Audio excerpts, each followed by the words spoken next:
This week we're going to be making miniature bases using all of these bits and pieces that I got from Temu. So I just got this big box of stuff. I'll show you through what I got and then we've got to start making stuff with it. So I've set myself a challenge here that everything I build on these bases has to come from this Temu purchase other than glue, resin, paint, and then anything else that I can find in the garden or in the trash. So basically I won't be spending any extra money other than what I have here and some basic hobby goods and seeing what I can come up with.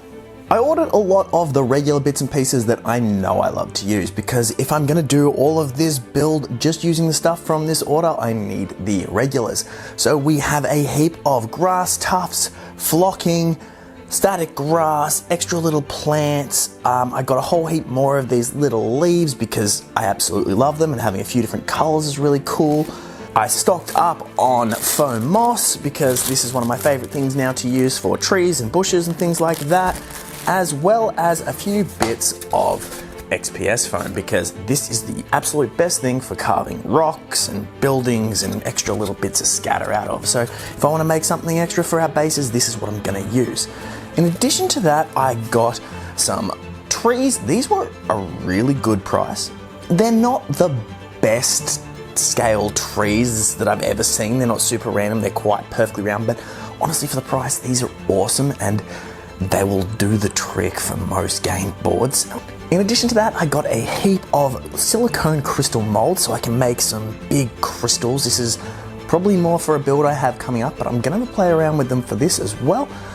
And since this video we want to focus more on the little stuff for bases, I got this tiny little mold kit. This is more for fingernail art, but these tiny little crystals are gonna be perfect scale. I'm actually really excited to try this out. This is something I never thought of before, but I think it's gonna be something that'll come in handy for a lot of my builds in the future. When I was looking at the nail art stuff, I found a few other things I thought could be really cool for this scale. So I got some tiny little butterflies and flowers that we could build some more base things up. I also got these stained glass window nail art things. Look, I don't know really a lot about the nail art side of things, but these are a perfect scale to add a little bit of extra pop to some builds or maybe some broken stained glass windows on a base. I did grab a bit of hobby roofing texture. Again, I don't know if this is going to come in super handy for this build, but I've got it if I want to do something a little bit more specific. And finally, this has to be one of the coolest things that I found and I can't wait to play around with. It's tiny little stencils at that right 28mm scale. So I have some tiny little blood splatters, scratches, and 28mm scale bloody handprints. I'm really keen to have a play around with these. Now for a shout out to our sponsors. If you hadn't figured it out by now, this week's video is sponsored by Temu.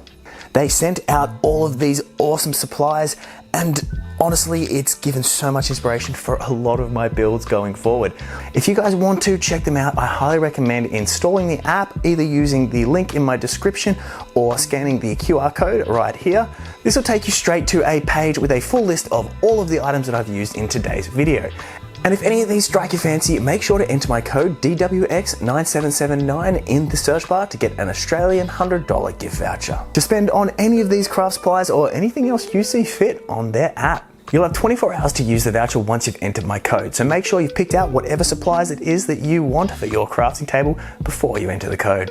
Temu offers a delivery guarantee and a price protection policy, so if anything you buy goes cheaper in the next 30 days, you can submit for a partial refund to make up the difference. Thank you again to Temu for sponsoring this episode, and now let's start taking all these elements and see what we can make out of them.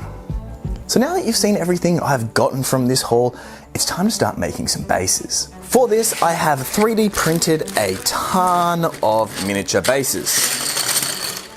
We've got 28mm, 32mm, and then some of the bigger ones as well. This way we can try a few different things and really make the most of what we have here. So to start, we have to base the bases.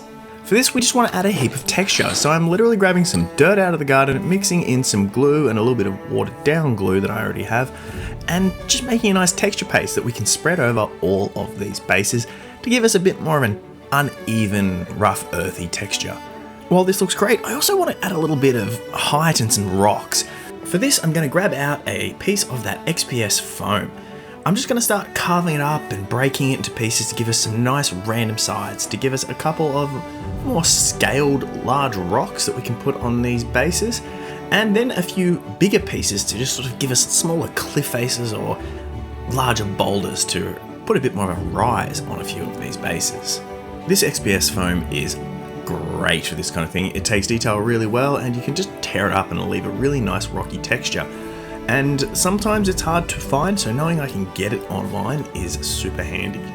For a less natural base, I'm going to just chop up a heap of little squares out of cardboard and glue these down to one of our bases in a bit of an offset tile formation. There's a lot of different ways you can approach this, but I just want to have a play around with the cheapest possible way by just taking some scrap cardboard. And then once the glue dries, just cutting that back to match the shape. Now to take these same elements and make something a little bit more extra. So for this base, we're going to start with those same tiles, making ourselves a little pattern, but only in a corner. This is going to be the flooring of an old ruined temple. So we have our little corner with some broken bits, and now we're going to start cutting up that XPS foam again to make a collection of bricks that we could lay out as a foundation for our wall. They're not the perfect shape and they're a bit messy, but hey, if this is going to be a ruin, it can be a little bit trashed and it'll be just fine. So I take my time laying out the base layers, building it up slowly, placing some more cracked and broken ones around the edges where I want it to look like the walls have fallen away, and just basically make up the shape as I go. This L-shaped corner is super common as a piece of ruins terrain or anything like that within our hobby, and you've probably seen it a million times. But I decided I want to throw one on a base because, well, why not? And it's a cool way to show off a few more of these techniques and how these different materials can be used. And just like our last few builds, I took the open area and just covered it in glue and spread a heap of dirt around to make it look like nature was starting to take back the ruin. Now, when working with XPS foam, it is very important to seal this up before hitting anything with spray paint. So this is a combination of matte Mod Podge and black paint, commonly credited back to Jeremy from Black Magic Craft, and is a staple within our hobby. The black paint is a nice base, but it also just helps you to make sure you've hit all the spots, because often Mod Podge and glue, if you just want to use PVA glue, is quite clear and it's easy to miss a spot. And if you miss a spot and hit it with some spray paint, yeah, this whole thing's going to get trashed. Another bonus with this is it'll seal everything up and make it just that little bit harder and more durable for gameplay. And when that's dry, they're ready for some paint. Base coating the bases. I tend to prime everything I make with a cheap grey primer just to make sure we have everything covered, and then hit it all with a Wraithbone White. Alright, now I have a good range of bases all primed up and ready to paint. All this is taking a little bit longer than it normally would because it is raining and muggy and miserable, so everything's just taking forever to dry. Now I'm going to hit all of these with some basic paints to give us something to work with, and then it's time to start adding all these little bits and pieces of details to really bring these bases to life. I'm using a lot of contrast paints just because this is what I often do, and I like to keep my colours and patterns as close as possible across all my different builds and miniatures, but honestly any kind of cheap acrylic paints would do the trick here. We're basically just wanting greys for rocks and browns for soil. Now for the tiles, I'm going with a bit more of a sandy colour because I want to make that look like a sandstone base, and doing the same in our ruins. Once again, I'm coming in with that blue-grey colour for the bricks, as I kind of just like it as a base, and then I'm just muddying up all of our little details and mixing some of these colours across. As any hobbyist knows, the next stage is dry brushing. Essentially just taking a very small amount on my brush, wiping most of it off, and then coming over with highlights. So light browns on the soil and lighter greys on the stones and bricks to add that extra highlight. You could obviously go a lot further with these paint jobs, adding more and more details, but this is going to be a perfect base for me to start adding some life. And for that, we're going to need phlox and static grass and all the little plants and tufts. So let's start testing out all this stuff from Temu. I'm going to start off with this static grass kit. It's got a heap of different colours. I'm going to mix a few of them together in my static grass applicator and just start adding it onto bases and seeing how it looks. I like to use matte Mod Podge because it doesn't show up as shiny underneath, and as you can see, the static grass applicator helps to just make everything stay upright. You don't need one, you could just stick one on there, but you can see right here how much that static application pulls the grass up and keeps it facing upright. Static grass is a staple in this hobby, and this stuff is really quite good, especially for its price. It is a little bit shiny, but I will show you how to fix that later on. But you can't just have grass. We need some more life, and for that I'm going to start grabbing out a few different coloured flockings and a few different sizes here and just sticking them all over our model, whether it's filling in crevices or growing up the sides of rocks to look like mosses and overgrowth.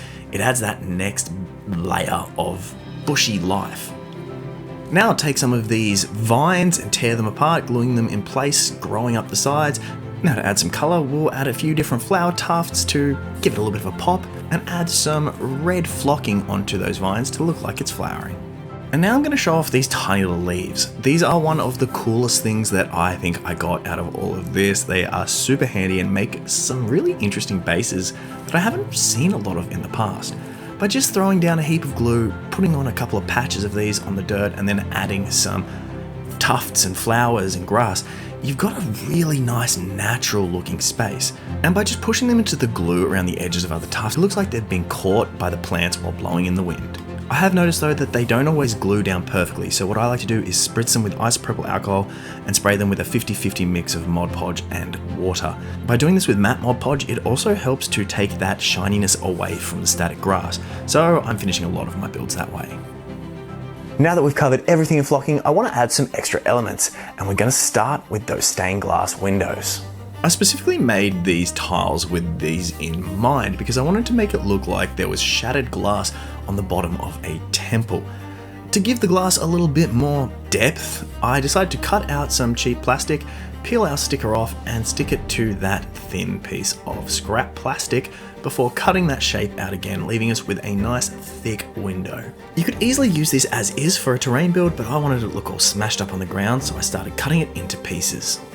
Then using some PVA glue, I just started applying the glue and sticking it in place. I didn't really mind if there was a little bit of extra glue left around the side, it'll just dry a little bit shiny, but it's not really the end of the world here. And I'd rather that than using a cheap super glue or even a matte Mod Podge because I didn't want to remove the shininess of the windows. That gloss shininess is what really makes them special. I love the result so much that I wanted to try a second one, but this time keeping it a little bit more in pattern. So I did the same process again, picking out a pattern, sticking it to the plastic and cutting it out. And then this time as I cut this one up, I made sure to keep them roughly together in the same shape that they were. So when I glue this one down, it can look like it's just fallen and broken apart, but you'll still see that full pattern on the base. It took a little bit more work and fine motor skills, but it looks really cool in the end. Now that I've played around with all the different elements and bits and pieces that we got, it's time to bring it all together into one base. And for that, I'm going to be using our ruins. And I left us a window, so we want to add some more of that stained glass. This time I matched the same pattern on both sides of the piece of plastic, so we've got a two-sided window, loosely put it in place and marked out my edges and cut it down so it looks like it's still attached to the areas of rocks that survived from the old window frame, but little parts of it have shattered away. What I cut out, I then glue down around the base of the window on both the inside and outside to just make it look like as this ruin has crumbled, it's slowly taken bits of that stained glass with it. Is this realistic? Maybe not. Does it look cool? Absolutely. If it's been this long though, it has to have overgrown. So we're going to grab out some of these grass tufts and start sticking them down in corners, then filling any gaps and crevices in with glue and some foam flocking to really add a bit more overgrowth and smaller plant life around our larger grass tufts. Now on the back here, I'll spread the glue running higher up and use some of this mixed flocking with some extra colours in it to look like there's a flowery vine growing out the back, and then adding some flower tufts to bring a little bit more colour and life to our old destroyed ruin. Now I want to add a little bit more moss, so I just kept adding bits of that flocking and a little bit of watered down green mossy paint to fill in those gaps. But the real winner, I think, for this board was bringing in those tiny little leaves again. So adding patches of glue around anywhere that I think leaves would have gotten stuck if the wind was blowing, so right in up against the edge of plants in the corners of the building, and then just a few laying around on the dirt and gluing them in place. Now, this one's looking great as it is, and I was thinking about grabbing out those stencils and adding some bloody handprints to the walls. But before doing it on this piece, I decided to test it out first. This base is just carved up XPS foam. It's a very simple build, but I'll probably focus on those in another video down the line because that's a whole other thing. It seemed like the perfect space for me to test out these stencils. So I grabbed out some blood texture paint and started out with the big splotch. Not terrible, but you know, I probably could have just splotched that on myself. But now for the hands, this is what I really was excited about. And honestly, I was let down. I will say this could have been completely based on user error. These might be more designed for airbrushes rather than hand painting, but I just couldn't get them to work. I tried technical paints, layer paints, base paints, and airbrush paints, but obviously all through a paintbrush, and I just couldn't get it to take those small details without it just looking like a red smudge. So for now, for me, this is a no-go, but when I do get my hands on a airbrush, I'm really keen to see if maybe I can get them working there. But now moving on to something that I was stoked with the end results for, those tiny little crystal molds. These are designed to put some UV resin in and make tiny little crystals for nail art, but they are the perfect scale for our miniatures. Every other mold that I found is way too big. I'll show you some of them after this as well, because I did play around with some, but they're just too big for what we want. But these tiny little things, you fill them up with some UV resin, hit it with a blue light, and they will go rock solid. It does take a little bit of time with the blue light, and you want to make sure that it's fully cured before you start pulling them out, otherwise you're going to make a mess of things. I'll also note you should be wearing a respirator and gloves when working with resin. Be better than me. But look at these things. They are tiny and perfect. So I made a ton of them and decided they needed their own special base. So I took this base with the bigger rocks that I made earlier, gave the entire base a fairly thick coat with a brighter grey, leaving some little bits of that brown to poke through is just fine, and giving another heavy dry brush over the stone. We're going to make this into a cave. For that I'm going to add a whole heap more just little rocks and dirt from the garden. I kind of forgot to film it, but here's what it sort of looks like. I could paint these up again, but I'm just going to leave them in all their different natural colours, giving us a nice range of miniature styles. Now we want to start gluing all these tiny little bits in place. For this I am using gel super glue just because it tends to be a bit easier to work with. You could use PVA glue, but it might take a lot longer to dry, and super glue liquid stuff is just kind of messy.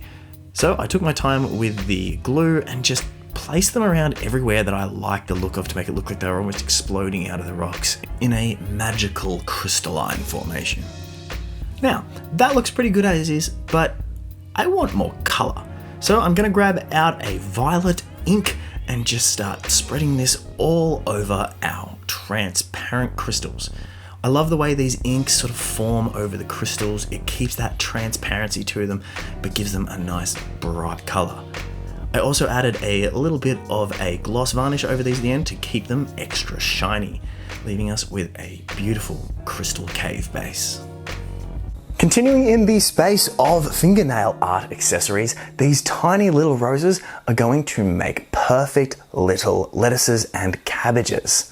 One of my most popular videos lately has been my little veggie patches, and for that I used rose-shaped beads. Someone in the comments actually mentioned the fingernail accessories, and that's what got me into this search to start with. And you know what? These things are absolutely perfect. They are so much more detailed than the beads, and honestly, I'm just super keen to put them on the table. But since we're making bases, I guess we have to make a farm-themed base. So I decided to make some like raised beds along the side, like we're in the middle of a fully planted out field. For this, I just put 2 little pieces of foam on the side, a heap of glue, and covered it in dirt. Gave this a spray with isopropyl alcohol to really soak everything together, and a spray with a watered down Mod Podge. While that's drying, it's time to make our lettuces.